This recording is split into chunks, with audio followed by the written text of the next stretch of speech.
Good morning everyone. आज हम पढ़ेंगे क्लास 4th का फर्स्ट चैप्टर हिंदी का भारत माँ कविता के बारे में। जिस देश में हमने जन्म लिया, जहाँ का अन्न जल खाकर हम बड़े हुए, उस देश का नाम भारत है। प्रस्तुत कविता में भारत देश की महानता में अन्य विशेषताओं के बारे में बताया गया है। भारत की प्रमुख विशेषता अनेकता में एकता है, जिस पर हमें गर्व होना चाहिए। आओ हम सब मिलकर गाएं भारत माँ का गान, कर्म करें ऐसे जिनसे बड़े देश की शान। खड़ा हिमालय रक्षक जिसका पैर पखारे सागर, तरह तरह के रंग बिखेरे प्रकृति यहाँ पर लाकर। कि हम भारत माँ का गुणगान करें और ऐसे काम करें जिससे हमारे देश की शान बढ़े। और हिमालय हमारे रक्षक की जैसे खड़ा है, पैर पखारे सागर, तरह तरह के रंग बिखेरे प्रकृति यहाँ पर लाकर। और रंग बिरंगे फूल हमारे यहाँ पर खिलकर हमारे प्रकृति की शोभा बढ़ाते हैं। रामकृष्ण गौतम नानक ने जहाँ दिए जहाँ संदेश, सारे जग से न्यारा वह अपना भारत देश।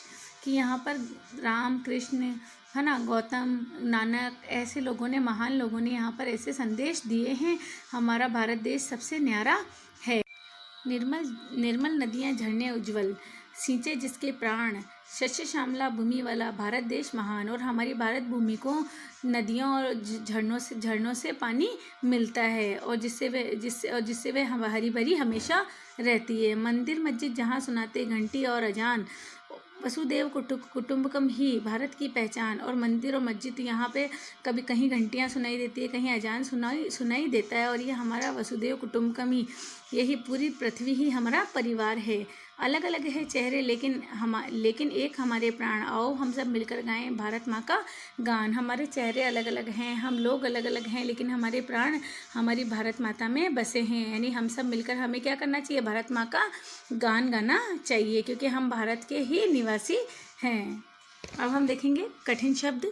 कर्म, काम, पखाड़ना, धोना, निर्मल, साफ, स्वच्छ, शस्य श्यामला, हरी भरी, रक्षक, रक्षा करने वाला, न्यारा, अलग, उज्जवल, सफ़ेद, वसुदेव कुटुंबकम, सारी धरती ही एक परिवार है। इसके बाद देखेंगे मौखिक प्रश्न।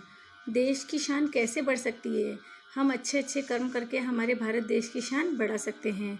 भारत का रक्षक कौन है? खड़ा हिमालय हमारा भारत की रक्षा कर रहा है। भारत भूमि कैसी है? हमारी भारत भूमि हरी भरी है। भारत के कुछ महान महापुरुषों के नाम जैसे राम कृष्ण गौतम नानक बहुत आदि है ना। अब हम देखेंगे सही उत्तर के सामने सही का राइट का निशान लगाना है। निर्मल नदियाँ झरने उज्ज्वल, सींचे जिसके प्राण। ठीक है, इसका मतलब क्या है? नदियों और झरनों के जल से खेतों की सिंचाई होती है, जिससे लोगों को जीवित रहने के लिए भोजन प्राप्त होता है।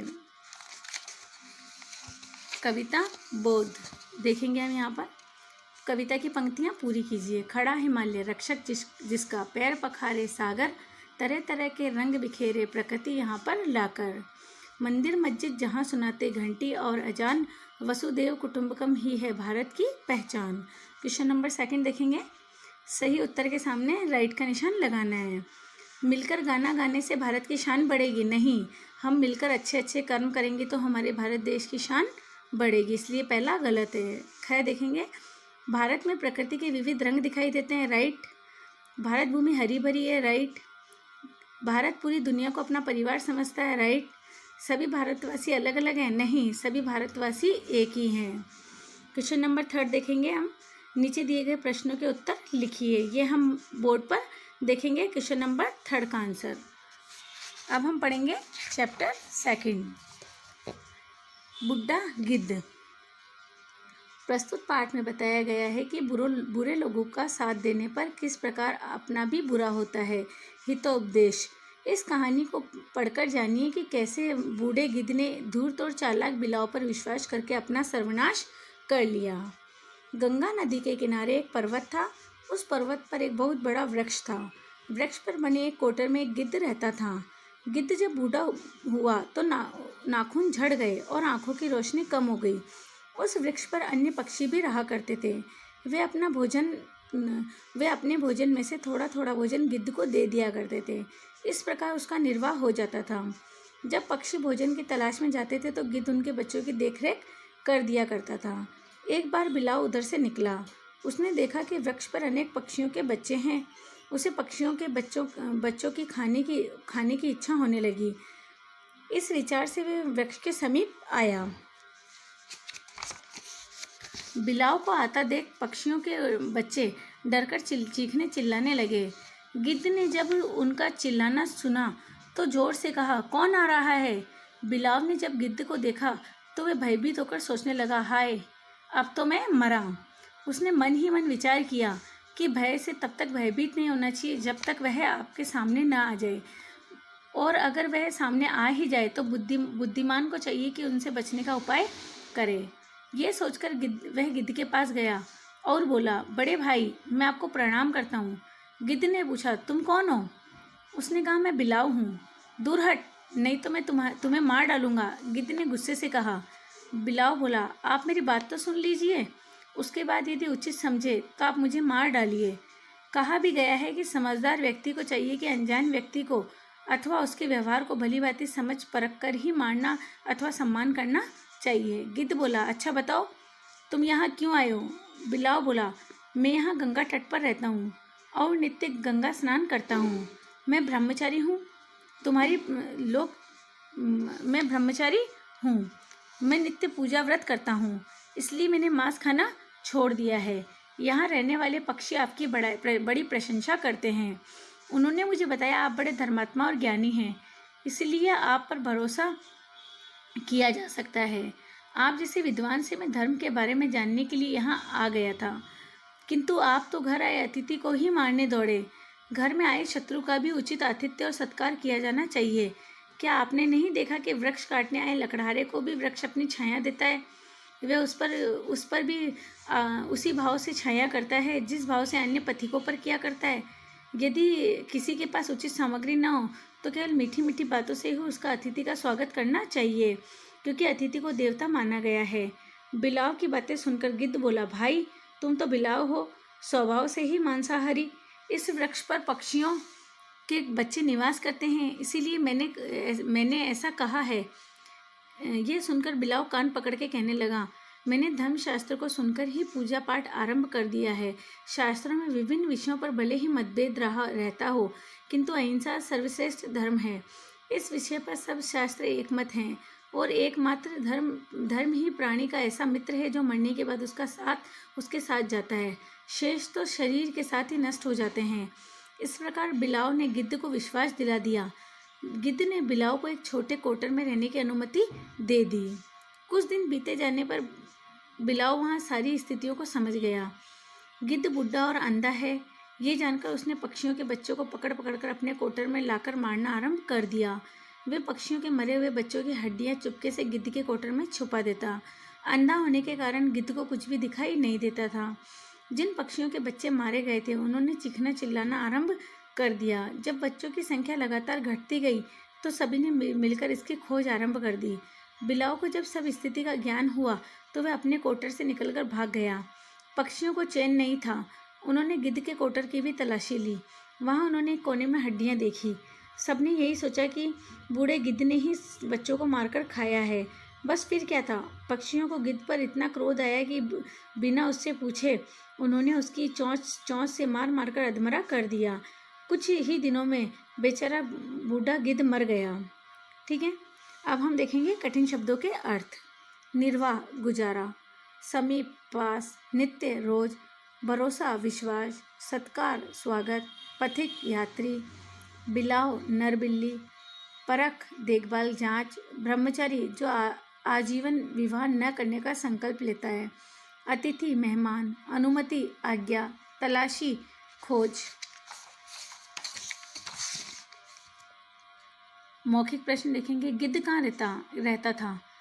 गिद्ध वृक्ष पर बने कोटर में रहता था। पक्षियों के बच्चों की देखरेख कौन करता था? पक्षियों के बच्चों की देखरेख गिद्ध करता था। किसे आता देखकर पक्षियों के बच्चे भयभीत हुए? बिलाव को आता देख पक्षियों के बच्चे भयभीत हो गए। शास्त्रों के अनुसार सर्वश्रेष्ठ धर्म कौन सा है? अहिंसा। सही उत्तर के सामने राइट का निशान लगाइए। गिद्ध कहाँ रहता था? गिद्ध वृक्ष की कोटर में रहता था। बिलाव किस विचार से वृक्ष के पास आया? धर्म कर्म की बातों के बहाने पक्षियों के बच्चों को खाने के लिए आया। उचित सामग्री न होने पर भी अतिथि का स्वागत कैसे करना चाहिए? मीठी वाणी बोलकर करना चाहिए। अतिथि को क्या माना गया है? अतिथि को देवता माना गया है। बिलाव क्या करता था? बिलाव पक्षियों के बच्चों को खाकर उनकी हड्डियां गिद्ध के कोटर में रख देता था। पाठबोध, ठीक है, किसने कहा और क्यों कहा, ये हम बोर्ड पर देखेंगे। वाक्य पूरे कीजिए। वृक्ष पर बने एक कोटर में एक गिद्ध रहता था। गिद्ध पक्षियों के बच्चों की देखरेख किया करता था। भय से तब तक भयभीत नहीं होना चाहिए जब तक सामने ना आ जाए। घर में आए हुए शत्रु का भी उचित सत्कार करना चाहिए। अब इसके प्रश्न उत्तर हैं, ये हम सब बोर्ड पर देखेंगे। अब हम देखेंगे बच्चों पार्ट पहला क्लास 4 का हिंदी का, ठीक है। इसके क्वेश्चन आंसर देखेंगे। पहला देखेंगे पेज नंबर 3 पे।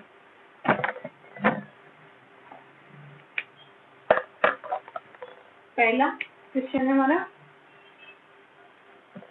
सही उत्तर के सामने राइट का निशान लगाइए। तो पहला, निर्मल नदियां झरने उज्ज्वल, सींचे जिसके प्राण का अर्थ है। यहाँ पे नदियों और झरनों के जल से खेतों की सिंचाई होती है, जिससे लोगों को जीवित रहने के लिए भोजन प्राप्त होता है, ठीक है। इस पे हम राइट लगा देंगे।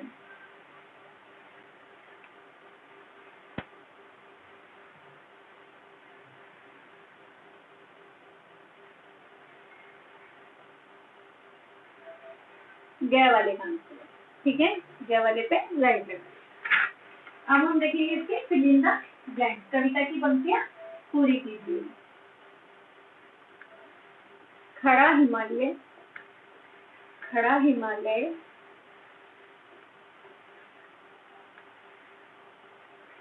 रक्षक जिसका,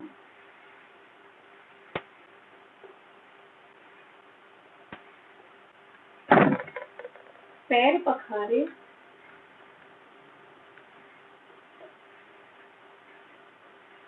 सागर,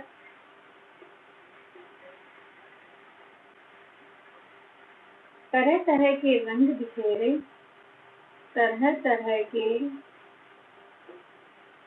रंग बिखेरे,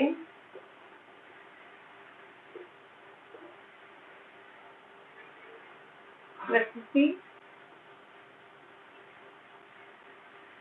यहाँ पर लाकर,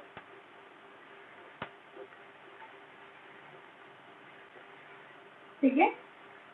ख वाला देखेंगे, ये क, इसी के नीचे देखेंगे ख, मंदिर मस्जिद, मंदिर मस्जिद जहाँ सुनाते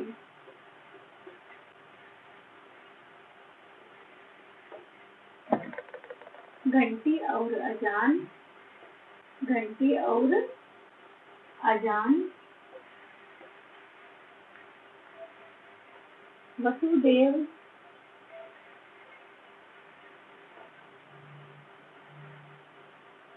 कुटुंबकम,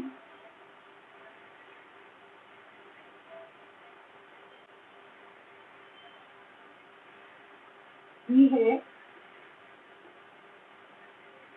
भारत की पहचान,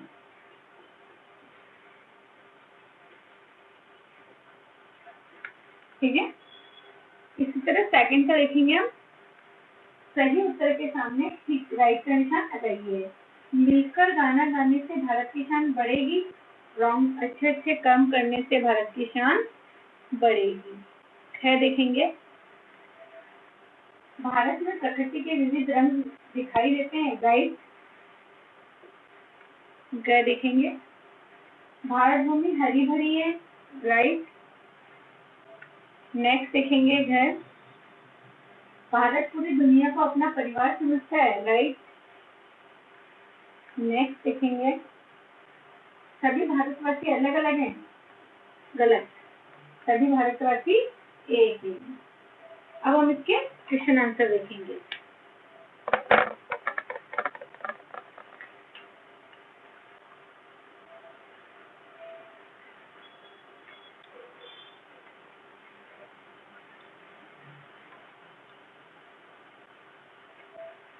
क्या,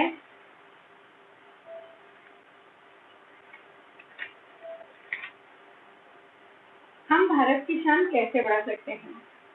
हम अच्छे अच्छे कार्य कर भारत की शान बढ़ा सकते हैं। बढ़ा सकते हैं।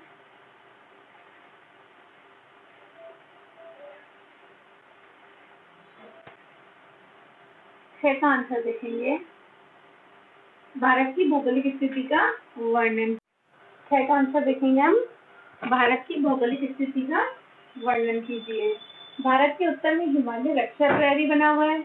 यहाँ निर्मल नदियां में झरने बहते रहते हैं। यहाँ की भूमि हरी भरी है। ग का आंसर देखेंगे हम, भारत का मूल मंत्र क्या है? अनेकता में एकता भारत का मूल मंत्र।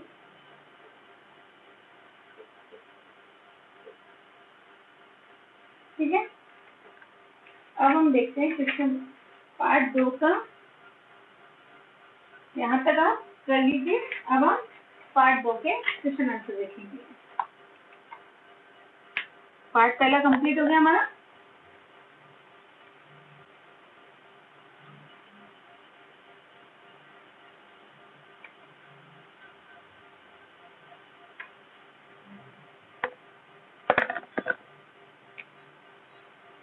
पहला है हमारा मौखिक प्रश्न, गिद्ध कहाँ रहता था?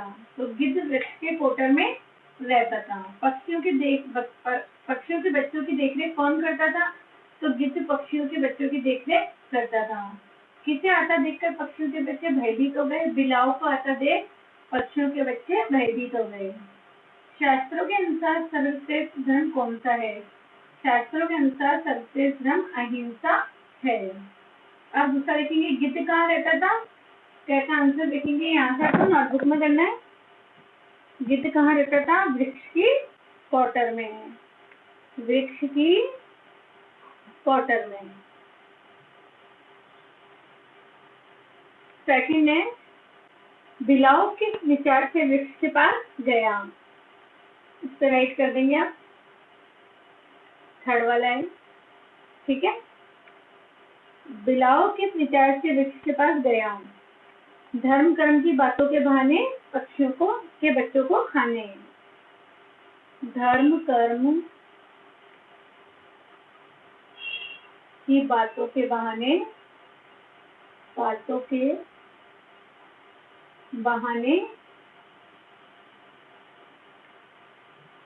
के बच्चों को खाने।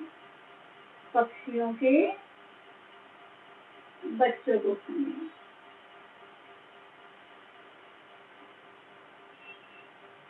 सेकंड का फोर्थ वाला है ना, ख का।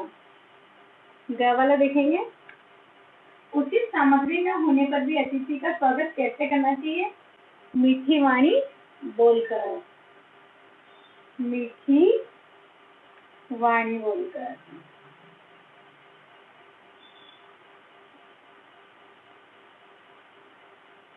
नेक्स्ट देखेंगे, अतिथि को क्या माना गया है? देवता।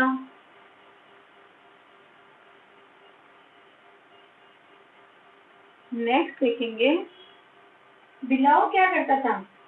पक्षियों को खाकर। फोर्थ वाला इसका आंसर, पक्षियों को खाकर, पक्षियों के बच्चों को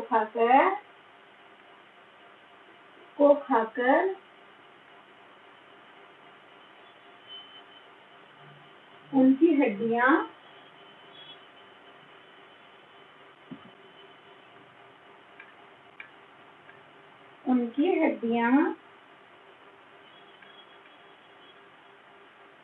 गिद्ध के कोटर में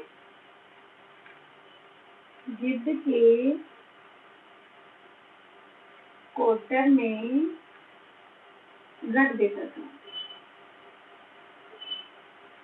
ठीक है, ये आपका राइट होता है। अब देखेंगे हम, किसने कहा, क्यों कहा ना। समझदार व्यक्ति को चाहिए कि वह अनजान व्यक्ति को उसके व्यवहार से भली भांति समझ परख कर ही मारे अथवा सम्मान करना चाहिए। ये बात किसने कही? बिलाव ने कही गिद्ध से। क्यों? क्योंकि वह अपना मतलब निकालना चाहता था। इस वृक्ष पर पक्षियों के बच्चे निवास करते हैं। गिद्ध ने कहा बिलाव से। अहिंसा सर्वश्रेष्ठ धर्म है। इस विषय पर अर्थशास्त्र एक मत है। बिलाव ने कहा गिद्ध से, है ना? क्यों कहा? क्योंकि वह उनको अपनी मीठी मीठी बातों में फंसाना चाहता था और अपना मतलब निकालना चाहता था, यानी पक्षियों के छोटे छोटे बच्चों को वो खाना चाहता था। ठीक है, अब हम देखेंगे वाक्य पूरे कीजिए। सेकंड का पहला, वृक्ष पर बने एक कोटर, कोटर में गिद्ध रहता था। गिद्ध पक्षियों के बच्चों की देख रेख करता था, देख रेख करता था। है नेक्स्ट देखेंगे, जय भय से तब तक भयभीत नहीं होना चाहिए, भयभीत। ठीक है, नेक्स्ट देखेंगे, घर में आए हुए शत्रु का भी उसे सत्कार करना चाहिए। ये आपका सेकंड का कंप्लीट हो गया। आप थर्ड वाला आप अपने हिसाब से लिखिए कि आपको कौन कैसा लगा। प्रत्येक के बारे में 4 वाक्य लिखिए कि गिद्ध कैसा लगा, बिलाव कैसा लगा और पक्षी कैसा लगे। यहाँ पे गिद्ध कैसा लगा आपको? गिद्ध को एकदम से दूसरों पर विश्वास नहीं करना चाहिए, है ना? तो गिद्ध कैसा लगा? सीधा लगा, समझ, है ना? और ना समझ लगा कि उसे एकदम से दूसरों पर विश्वास नहीं करना चाहिए। बिलाव कैसा लगा? बिलाव बहुत चतुर और होशियार था, वो गिद्ध को अपनी मीठी बातों में फंसाना जानता था। पक्षी कैसे लगे? पक्षियों ने और पक्षी, ये तीनों आपको कैसे लगे इसमें अपने विचार लिखिए। अब हम देखेंगे क्वेश्चन नंबर 5। नीचे दिए गए प्रश्नों के उत्तर लिखिए। बूढ़े और कमजोर गिद्ध को भोजन कैसे मिलता था? ठीक है, इसका आंसर हम लिखेंगे।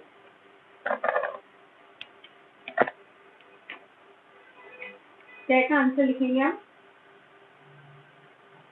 जिस वृक्ष पर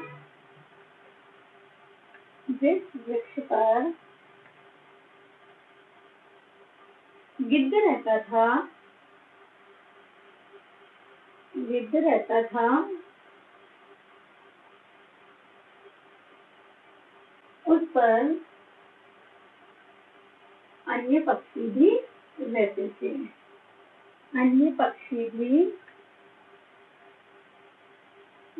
थे। वे अपने भोजन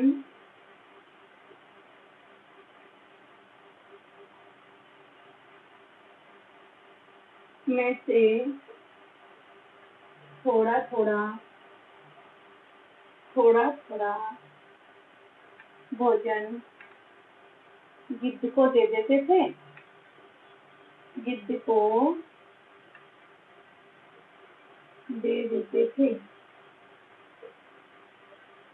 जिससे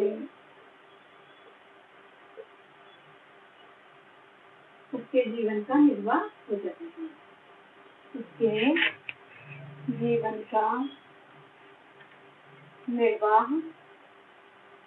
हो जाता था। ठीक है, अब हम देखेंगे घ का आंसर। गिद्ध को देखकर बिलाव क्यों डर गया? क्योंकि उसने सोचा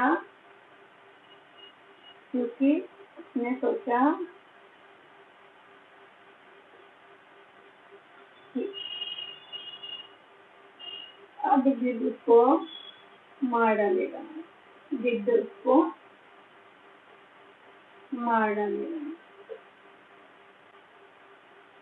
इसलिए वह भयभीत हो गया था। जय का आंसर देखेंगे। बिलाव ने गिद्ध को अपने बारे में कैसे विश्वास दिलाया? बिलाव ने धर्म कर्म की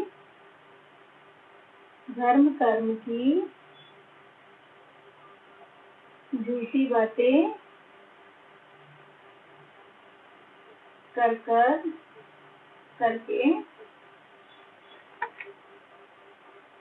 गिद्ध को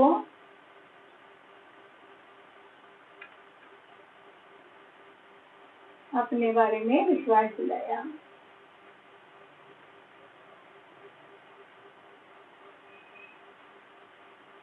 विश्वास दिलाया।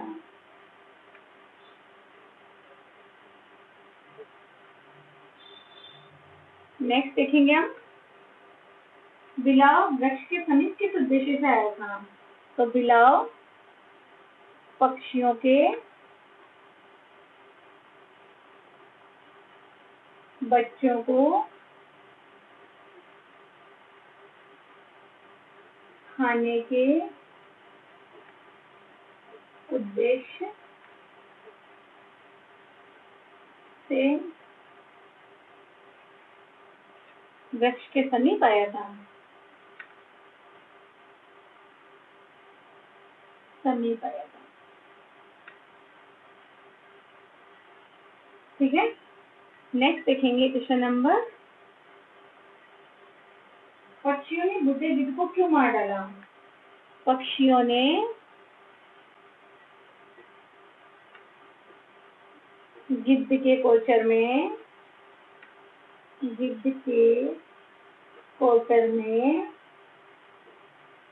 पक्षियों के बच्चों की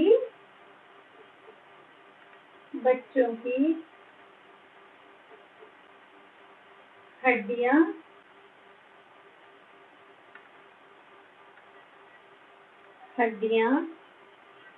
देखी और बिना सोचे समझे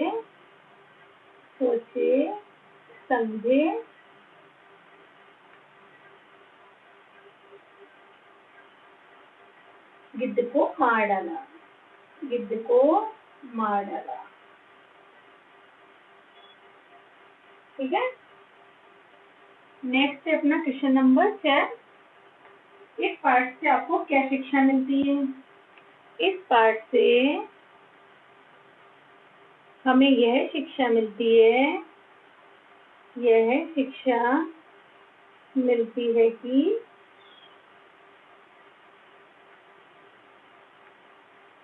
हमें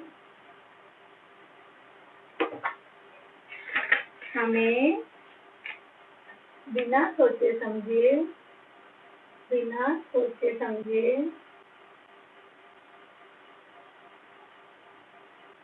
न कोई कार्य करना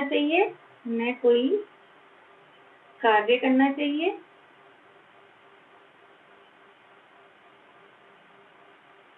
न ही किसी पर विश्वास करना चाहिए।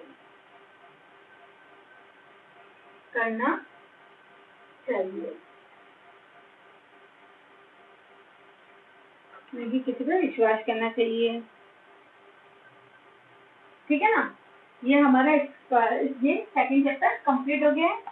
इसका क्वेश्चन आंसर शब्दार्थ आपको यहाँ इसमें शब्दार्थ भी करने दोनों चैप्टर के मैंने, और ये 4 लाइनें जो आपको दी हुई है इनके बारे में वो भी 4 वाक्य आपको बनाने हैं अपने हिसाब से कि गिद्ध कैसा लगा, बिलाव कैसा लगा और पक्षी कैसा लगा, ठीक है। और किसने कहा, क्यों कहा, ये मैंने आपको समझा दिया है, ये भी आपको करना है इसमें। क्वेश्चन नंबर 5 तक आपको इसका वर्क कंप्लीट करना है बुक में और नोटबुक में। बुक में स्पेस नहीं आते क्वेश्चन आंसर का, तो नोटबुक में कर लीजिए, बाकी आपको बुक में भी फिल करने हैं। और पहला चैप्टर भी अपना कंप्लीट हो गया है, दोनों का वर्क यहाँ तक कंप्लीट करवा दिया मैंने, ठीक है। Thank you.